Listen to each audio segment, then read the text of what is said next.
Hello friends, today in this concluding lecture on liberty, we are going to discuss two key ideas. Basically, through Mahatma Gandhi, we will discuss the ideas of freedom as Swaraj or Swaraj as freedom, and also briefly we will discuss Amartya Sen idea of development as freedom. And then in the second part of today's lecture, we are going to discuss free speech and hate speech, and then we will conclude this lecture today.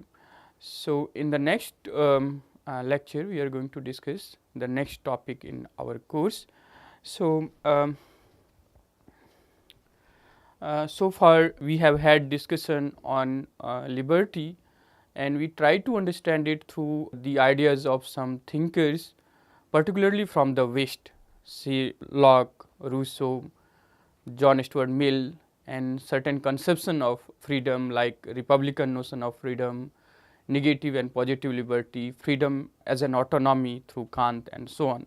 So, we have so far discussed the idea from the perspective of the West.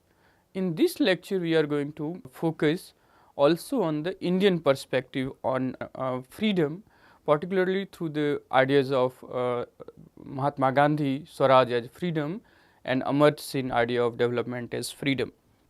In the second part of the lecture today, we will discuss the debates around the issue of free speech and hate speech, and while doing so, we will once again revisit some of the ideas that we have already discussed in our previous lecture on the idea of liberty as explained or interpreted by John Stuart Mill.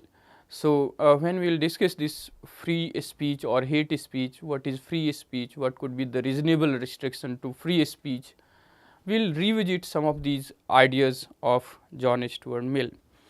Finally, we need to understand while discussing freedom that this is essentially a normative concept, and this normativity gives it a kind of value loaded meaning or interpretation, and therefore, it is very difficult to have a kind of unanimous or consensual understanding of what is freedom, what is free speech, what is hate speech, which conception of freedom, whether it is should be negative or positive, or whether the legal or the institutional restrictions on freedom of individual is good or bad.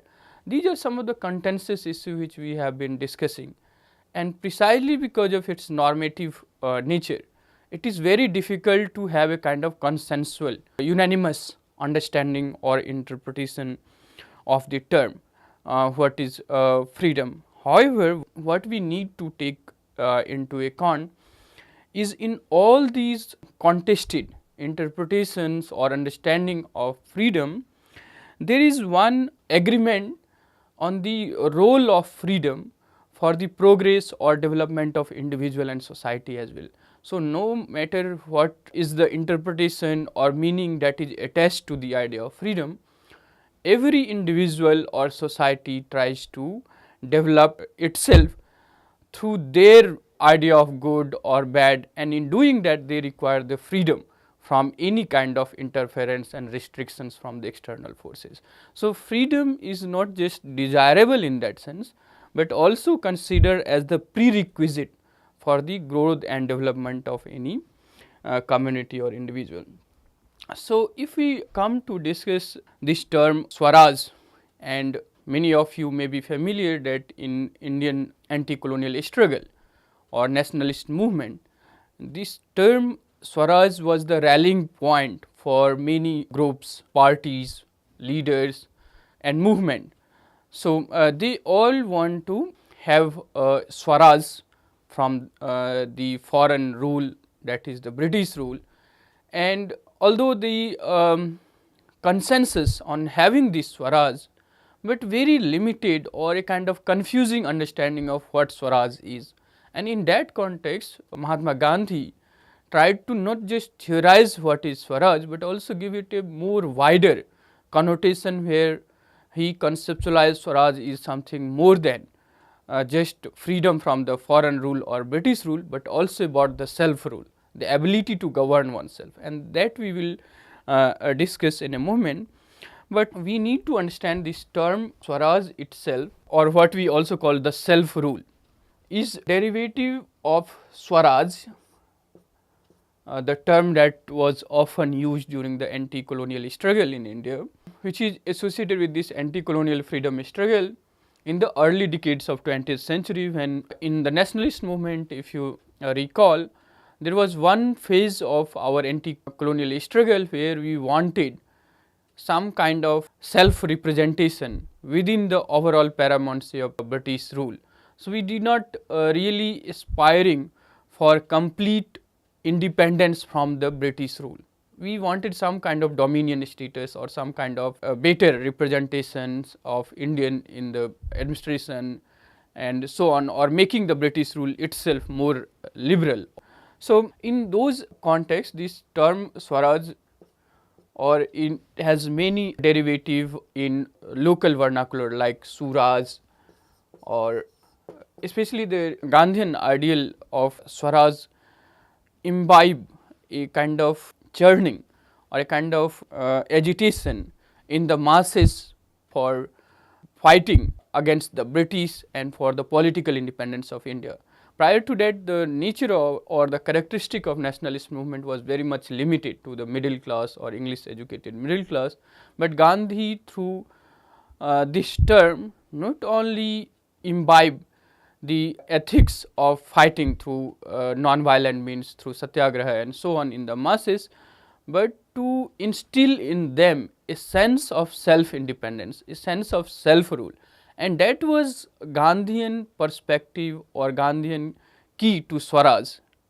So, once he thought individual develop the capacity to rule himself, there is no need of British rule. It is only when we refuse to govern ourselves, control ourselves, or in other words discipline ourselves, then we become dependent on the British rule.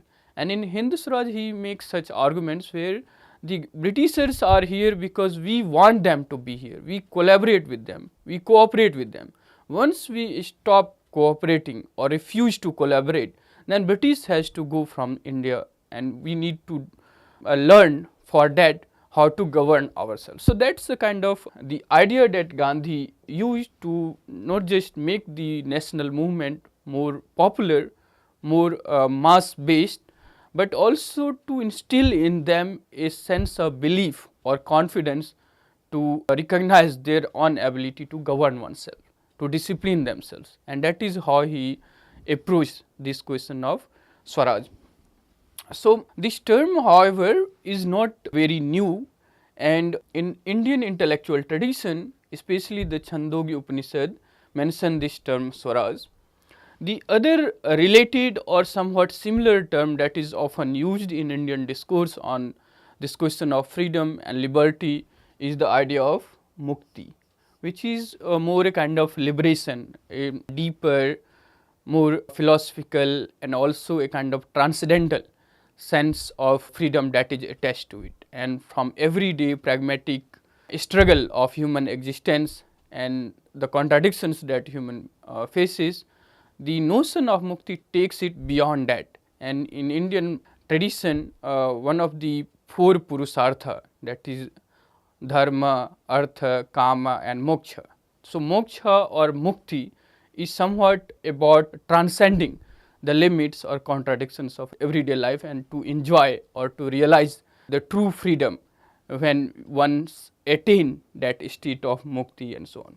So, mukti is somewhat related or similar to the conception of Swaraj, and we will see in Gandhi also there is some element of this conception of freedom as mukti while he defines what is Swaraj.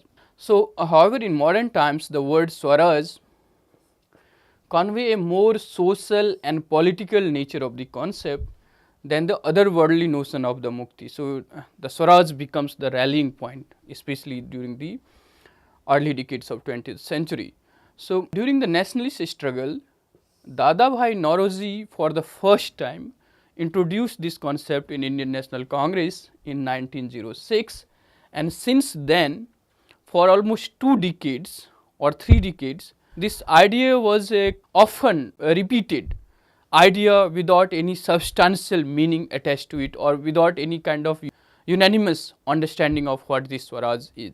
So, when Dadabhai Naoroji introduced this idea in 1906 till say 1929, when Indian National Congress declared that Purna Swaraj is the objective of the Congress, till then there were many people, Annie Besant, Bal Gangadhar Tilak, various groups like Hindu Mahasabha or Bharat Dharma Mandal and many such organizations also conceptualized these terms, and there were many critique to this idea of Swaraj as well. So, there was, in other words, a lot of confusion about the meaning of this Swaraj, and in that context Gandhi. So, one of the famous slogan during this time which becomes a kind of rallying point for many nationalist leader or groups was Bal Gangadhar Tilak, idea of Swaraj is my birthright and I shall have it.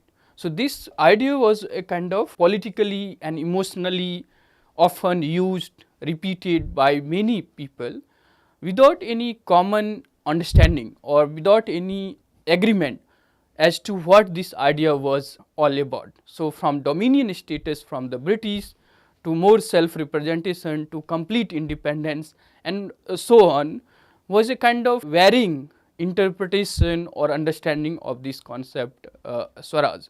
So, there was a lot of confusion about this term Swaraj. Then Gandhi in his Hind Swaraj provided this much needed philosophical basis to this term, which meant both individual governing himself or herself. So, Gandhi gave a more theoretical or philosophical interpretation to this term, where for him the Swaraj is not just dominion status or more representation or complete independence, but also the ability of individual to govern himself or herself. So, it is simultaneous for the individual and their ability to govern himself or herself, and also at the collective level freedom from the foreign, that is British rule. So, Gandhi combined both the ideals of Swaraj from the British rule on the one hand, but also more substantially to the individual ability to govern himself or herself. That is very fundamental to his conception of Swaraj. So, for him Swaraj of the people meant the sum total of the Swaraj or self rule of individual. So, his idea of freedom from the British rule or Swaraj was actually rooted in the individual ability to govern himself or herself, and that is how he saw Swaraj and how India should achieve Swaraj. When individual acquire the ability to govern himself and herself, then automatically Swaraj can be attained. The route for Swaraj or political independence from British rule for Gandhi was to inculcate in the individual the ability or confidence to govern himself or herself, and Swaraj at the collective level then is the sum total of this individual ability to govern himself or herself.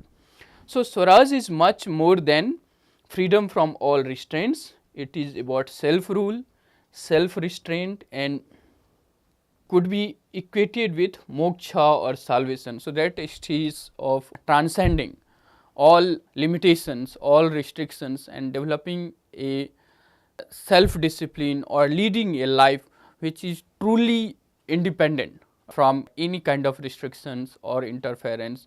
Or it is also perhaps necessary to understand Gandhian focus on the soul force and the brute force in Hind Swaraj, where the soul force is the solid basis for fighting against the injustices, and this fighting through soul force without any recourse to violence is something that is very unique about Gandhian conception of self-raj, when individual not just understand what he or she should be doing, but also willing to sacrifice himself or herself for the sake of his belief or his or her faith without harming or without doing violence to the oppressors, to the perpetrators of that actions or those who hold the contrary beliefs and so on. So, the Gandhian conception of Swaraj is in that sense a bit related or closer to the understanding of mukti, that realization of the self. So, in the training of Satyagrahi, he followed certain manuals, and that manuals include this hard discipline on the part of Satyagrahi for the willingness to sacrifice himself or herself for the larger cause which they cherish. So, according to Gandhi, Swaraj can be attained at three specific levels. One is at the individual level, then community level, and finally at the country level.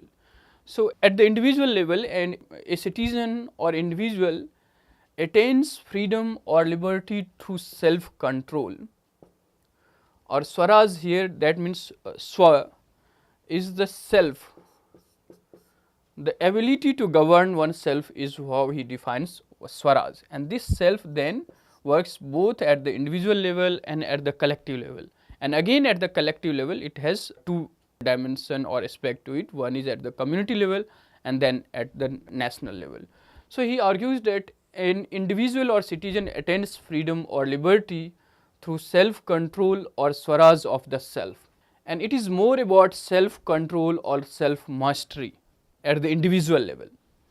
Now, at the level of community, freedom can be attained through the participation in making of collective decisions or strengthening the local bodies such as Gram Sabha and so on. So, in Indian constitution, if you study article 40 in directive principle of state policy, which talks about strengthening the local self government to make it as the institution of Swaraj or Gram Swaraj and so on. And now with the 73rd and 74th Amendment Act, these bodies, local bodies, are made a constitutional institution. So, at the community level, freedom can be attained through the participation. So, here it is a kind of positive freedom, where it is not just freedom from or conditions of freedom, but also to engage with the collective decisions or collective institutions or discussion. Through that engagement only we realize freedom. So, at the community level, one can attain the Swaraj through participation of each in the making of collective decisions and also the strengthening the local body like Gram Sabha. At the country level, then it is understood as freedom from the British rule. That was the common sense of that age, where Swaraj for everyone, even when they differ from each other on so many issues, or the methods or approaches to the Swaraj and what should be the vision for future India and so on, all of them agreed that Swaraj means immediately, in the immediate sense, freedom from the British rule at the country level. So, simultaneously in Gandhian ideal too, or that historical context, Swaraj has application at all the three levels, from individual to community to the nation. So, Gandhi argued that Swaraj at the individual level would inspire and strengthen Swaraj at the country or community level. So, it is a kind of a dialectical relationship. When individual develop the sensibility or confidence of ruling himself or controlling himself, then it will automatically help in strengthening the Swaraj in the community level or at the national level.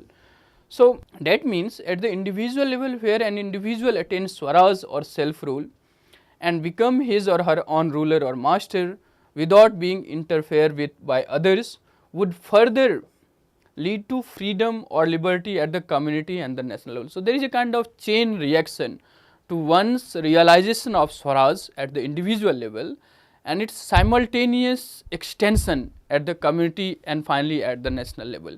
So, Gandhi believed that once the individual develop this confidence or ability to govern himself or herself, automatically it will lead to Swaraj at the community level or at the national level as well.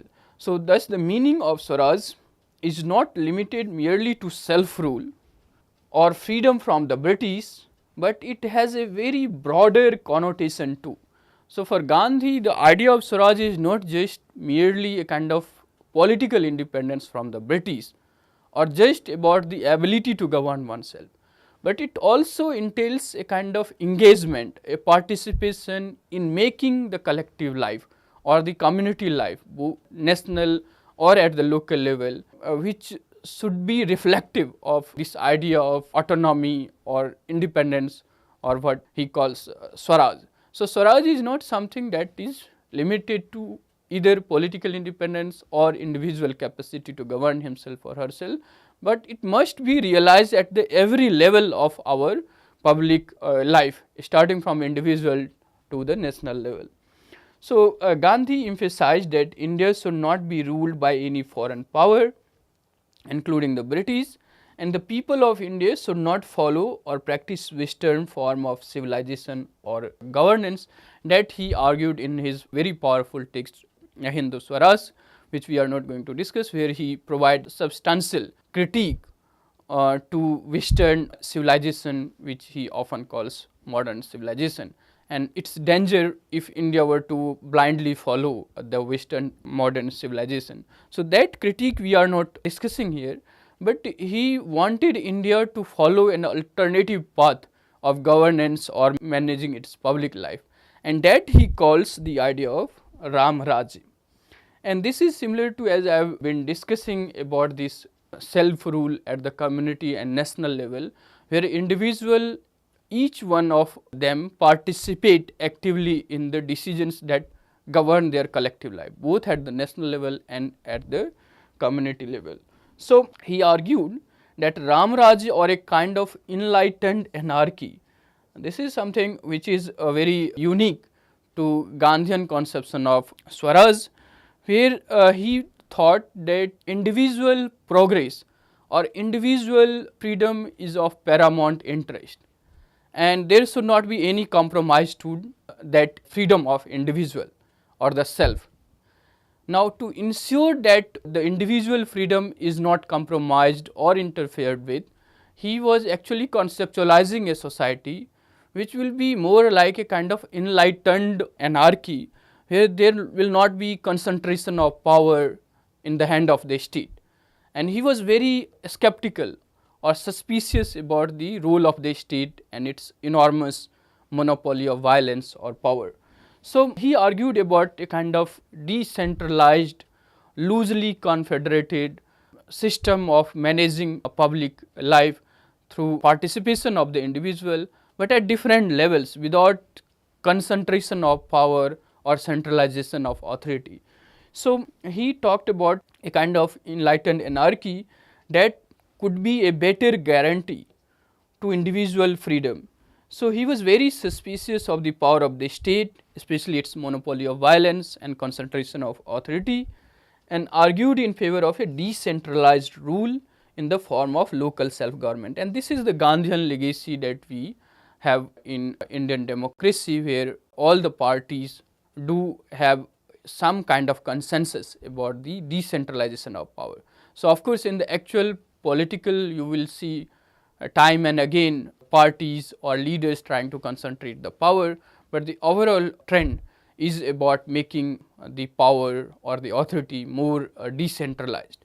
And the enactment of 73rd and 74th Amendment Act and also PESA in 1996 is about that journey from the concentration of power in the hands of a state to involving more and more people, what we call bhagidari or participation, and only through participation or bhagidari we have better governance or better management of public life and so on. So, that ideas, although in practice more often not in existence, but it is there as a kind of inspiration for us to make the power or the authority more decentral, more accountable and so on, and Gandhi was the votary of that kind of Swaraj. So, to conclude, Gandhian ideal of Swaraj is then for him the Swaraj as freedom, individual is the of paramount interest, and his freedom must be protected from the interference either from community or from the state,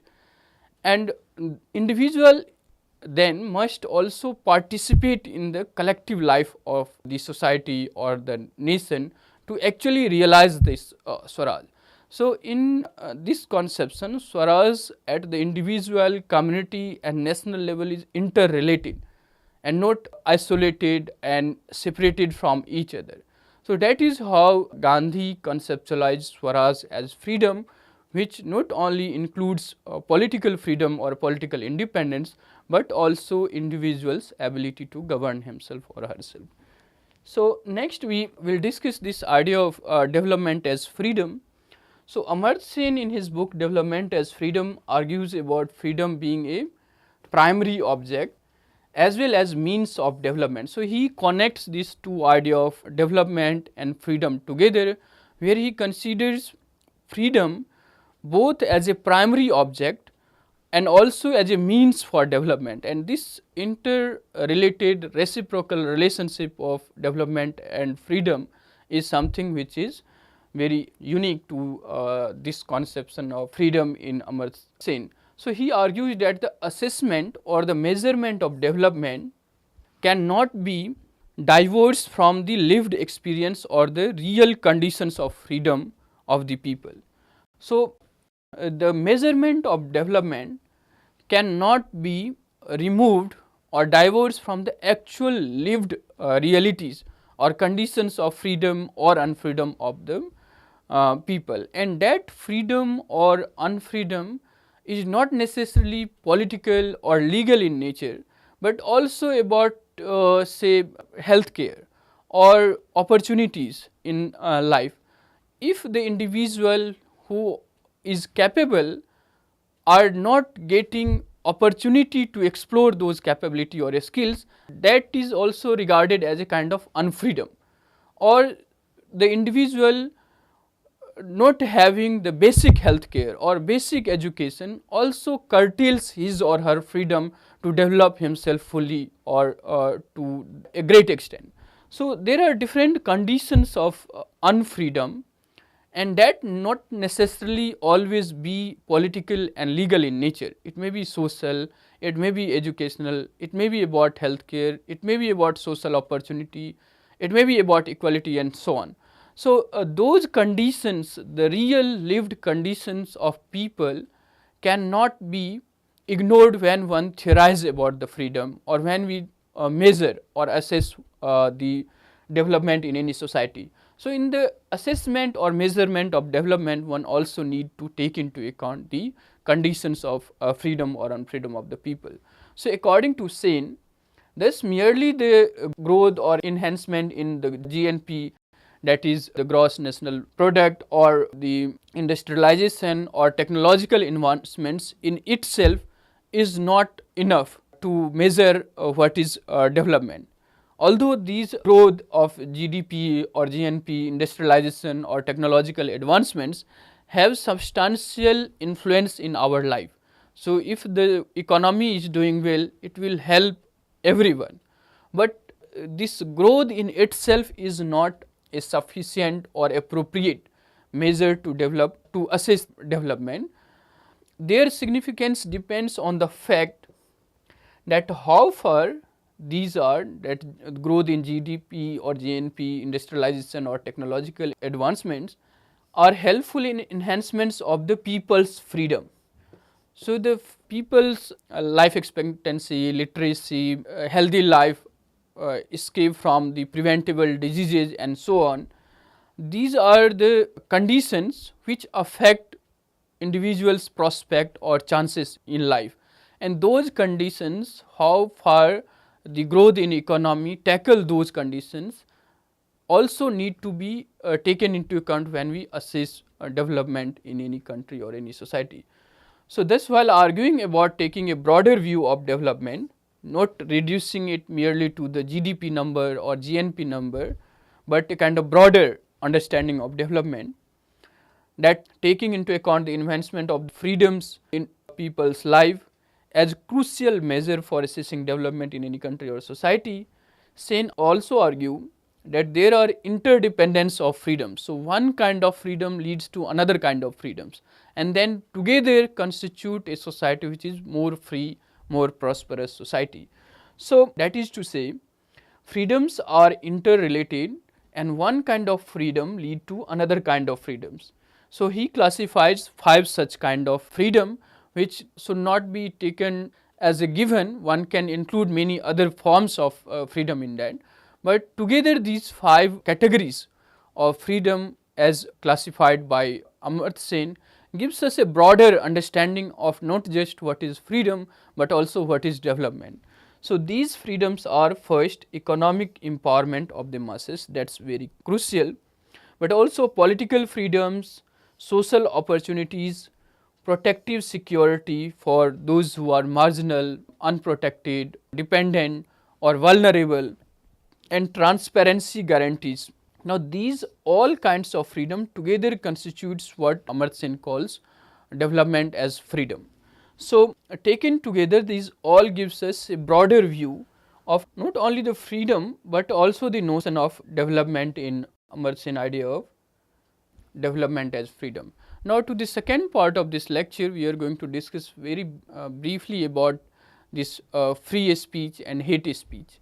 So, free speech broadly explains the right to freedom of speech and expressions, and free speech thus emphasizes the right to express one's opinion in public without any restraints or censorship from the government and the authority. So, the biggest threat to freedom of speech and expression, which is essential for individual growth. So, all of us have opinion about all the issues. Now, how far we are allowed to express our opinion, and expressing that opinion leads to a kind of communication, a discourse, and which ultimately governs the collective life, collective decision making or policy making that affects everyone. So, whether a society allow absolute freedom of speech and expression or not, or should there be absolute freedom of speech and expression or not, is something that is very contentious, and we will discuss how this contentious nature of freedom of speech and expression, which is regarded as essential for the overall progress and development of a society or individual personality, but how it is also at the same time considered as a potential or turn out to be danger for the social peace, harmony, and it may unleash violence or polarize the society and so on. So, should there be any limit to the freedom of speech and expressions or not, or there should be absolute freedom of speech and expression? Now, even when we agree that yes, there should be reasonable restriction to freedom of speech and expressions, now the next question is, who is going to decide what is reasonable restrictions and what should be the quantum of that reasonable restrictions, and that makes this whole discourse on freedom of speech and expression very contentious. So, one of the contemporary example is the Charlie Hebdo caricature of the prophet, and that leads to a kind of hurt sentiments in particular religious community. And so is in many examples like Taslima Nasreen or many writers, cartoonists, because of their artworks being prosecuted, being detained or jailed. So, that pose a kind of threat to their freedom of speech and expressions. So, whether all kind of restrictions, all kind of interference in the name of reasonable restrictions is justified, or who is going to determine what is justified or what is not, that makes this whole idea of freedom of speech expression very contentious. So, first we will discuss this idea of free speech through John Stuart Mill, who wrote a text called On Liberty, and he was the ardent defender of free speech, and he writes that freedom of speech and expression is absolutely required for the development of individuality. So, the uniqueness of individual judgment or character is dependent on his ability to not just think freely and independently, but must have the chance and opportunity to express it freely and independently.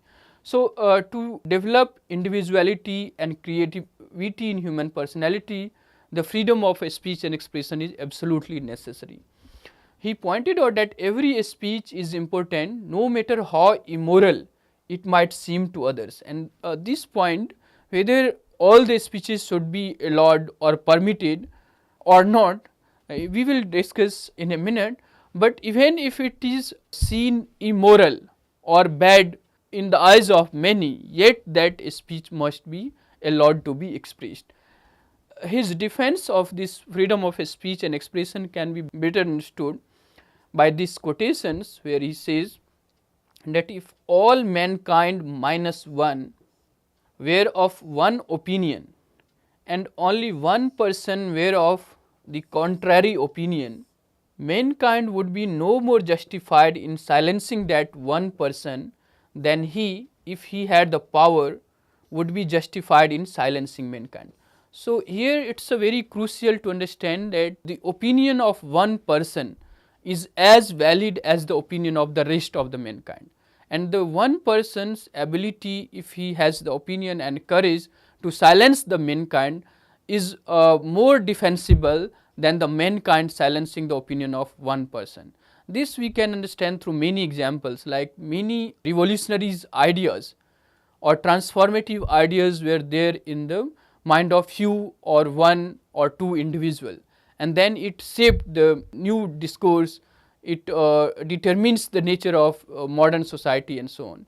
So, in the modern examples, if you take the examples of Galileo and many Kepler and Adam Smith or many such other thinkers or individual, their ideas were considered very revolutionary, and most of the societies of their time were not in accordance or did not believe in their idea, and yet now we take their idea in contemporary time as given, as acceptable. So, the defense of free speech, even if it is the opinion of one person, must be allowed to be expressed. So, Mill believed that a silenced opinion might be of importance to mankind and it might hold truth in it. So, the question of truth is also then very crucial to understand. Can one have the totality of understanding of what is truth?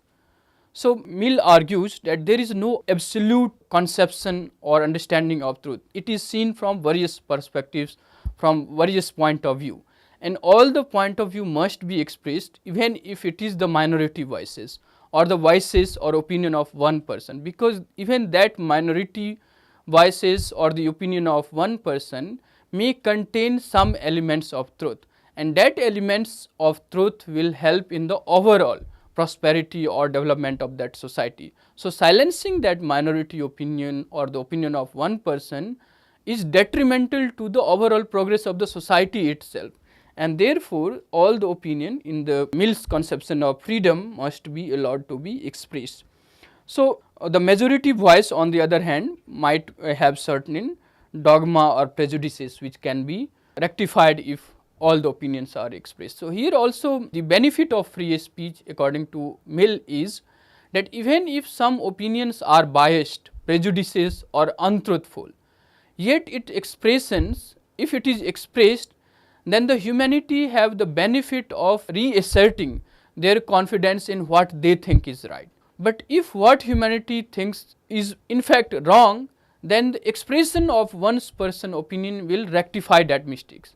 So, one example of this could be that for a very long time humanity thought that it is the earth which is at the center of the universe and everything revolves around the sun, but now this is the other way around.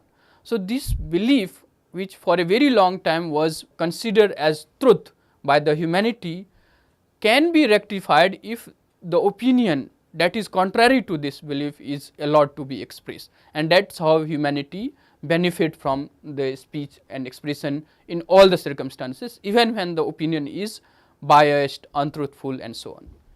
So, Mill stress on the fact that freedom of expressions and free speech is necessary for the dignity and development of human beings into a progressive being, and free speech should not be limited out of fear of public embarrassments or social disapprobation. So, however, Mill put forward the view that some limitations are also needed to protect freedom of speech or free speech, which is harm principles that we have discussed, that basically argues that only those actions of individual which are potentially harmful to the other, and that potential harm to other should be substantial to physical and not kind of fictitious and so on. Only then certain restrictions can be pushed on the individual freedom. So, he writes that the sole end for which mankind are warranted individually or collectively in interfering with the liberty of action of any of their number is self-protection. The only purpose for which power can be rightfully exercised over any member of a civilized community against his her will is to prevent harms to the others. So, only the harm principle allowed certain restrictions to the individual freedom of speech and expression. Besides that, there should not be any limit to freedom of speech and expression. Now, if we take to the opposite of free speech, what we call hate speech, that is potentially dangerous, that may potentially incite violence by one group against the other. Now, should we also defend or permit the hate speech? And this debate about hate speech, many groups, many leaders, many parties, many individuals involved in this hate speech, which is offensive in nature, which hurts the sentiment of other groups or community, should that be also allowed? Or for restriction of that or to regulate that, should we have a legislation or not? This is something which we need to discuss in this part of hate speech. So, first we need to understand that there is no legal definition of what is hate speech. It is understood in a case to case, context to context situation, where the danger is always in the name of hate speech, in the name of reasonable restrictions, there can be unnecessarily interference in the individual freedom to speech and expression. And yet all kind of speech and expression, especially if it is derogatory in nature or offensive in nature, can potentially incite violence, should not be allowed. And that delicate balance to maintain, there is a debate over that. So, basically the hate speech refers to the hateful thoughts, attitude, use of abusive words or hateful remarks in one's speech that can potentially harm others. So, Susanne Bennis argued that it has two possibilities basically: the capacity to harm people directly by humiliating, denigrating, frightening or offending, and also to motivate others to think and act against the member of other groups. So, this hate speech has these two potentiality, either directly humiliating, threatening, frightening the others, or inciting others to think or act against the other groups. So, this unlimited free speech will lead to harm equality, dignity, justice and the very ideal and values of liberal democracy. So, in other words, a hate speech is such that has a potential to amplify violence of one group against the other. So, in actual living realities or pragmatic life, there are situations where the necessary condition for realizing or for expressing one's freedom or opinion is unavailable. Now, in that kind of situation, what should be the limit to the freedom of speech and expressions or not? If the situation is already volatile, should we allow someone to deliver a speech which can further amplify that agitations or violence in that society? So, in that conditions, we need to recall the idea that liberty must be exercised or can only be realized in a given condition, and that condition is protected and provided through laws, through institutions. So, remember the republican notion of liberties here, which requires that law is not a interference or a kind of limit to the freedom, but it is necessary precondition for ones to enjoy his or her freedom. So, in the given conditions, say during the partition or during the riots, there has to be certain limit to the freedom of speech and expression. So, when there is such danger or potential to that danger, then the authority has the legitimate responsibility to curtail certain freedom. So, Jeremy Waldron pointed out that the visual impact of hate speech through use of protests and signs displayed in public. So, he argued that hate speech is harmful because it threatens or attacks the dignity of individual. However, he stated that hate speech legislation is not needed to punish those who use harmful words or show attitudes or hateful thoughts, but the objective is to prevent harm to the social status or dignity of a particular section of the society. So, that is the key purpose, and it does not require the new legislation as such to control hate speech and all. So, David Bonin also believed that prohibition is necessary and it is acceptable when a speech is threatening in nature. He, however, stated that there is no requirement for any special hate speech legislation. So, many countries thinking about enacting a legislation to curb hate speech, because hate speech cannot be fitted within the regular kind of speech that can be prohibited, and there is already existing laws to prohibit offensive speech. Now, there are others who believe that if there is the need to limit speech, then the kind of a speech, especially political and religious in nature, which can potentially incite violence of one community against the other, that can be reasonably restricted. But here one thing we need to understand, that in the name of maintaining public order or law, should the authority legitimately curtail the individual freedom of speech and expression? So, some speeches, if it is insightful in nature, then one can do that. But the misuse or abuse of that reasonable restrictions can also pose a threat to the genuine right of individual to express himself freely or think himself or herself freely. So, this debate on our limits to free speech, the freedom of speech and expression is often controversial on several grounds. Many thinkers or scholars have argued that free speech should be limited or regulated on important grounds such as public order, morality, and so on. Stanley Fish argues that there is nothing called free speech or unlimited speech. It is a kind of ideal for a society, for a community, for an individual to aspire. But there is nothing called absolute free speech or unlimited freedom of speech and expression.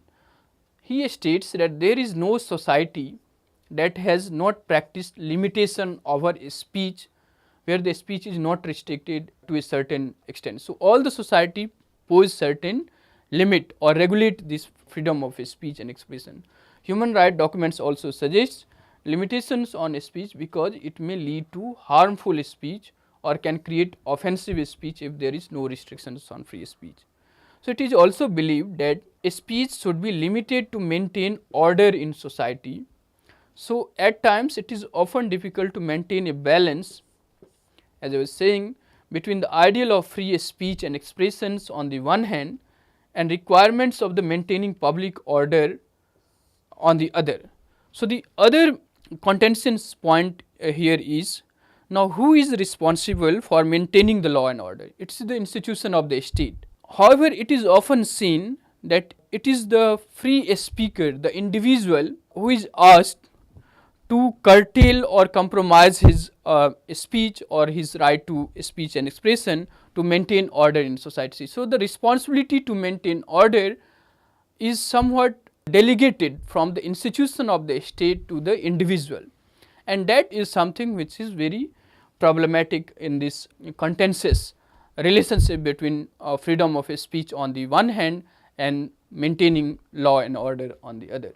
So, in conclusion, then we see that freedom and liberty is essential for progress of individual and society, and being a normative concept, the term is open for multiple interpretations, as we have been arguing, and its exercise, though is self-related, always include the other, and that subject individual's freedom to certain reasonable restrictions, because the freedom, although its exercise is self-related, always include the existence of the other. And now how that exercise of freedom should be prevented from harming or interfering with the freedom or rights of the other pose certain reasonable restriction to individual freedom. Now what that reasonable restrictions are and who is going to decide what is reasonable or not make the debates over liberty and freedom even more contentious, and all the ages develop different approaches to resolve this conflict and contentions.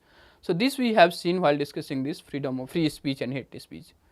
We have discussed freedom as interpreted by various thinkers like Locke, Rousseau, John Stuart Mill, and we have particularly focused on the Republican conception of freedom, freedom as autonomy, negative and positive concept of freedom, freedom as Swaraj, development as freedom, and free speech and hate speech.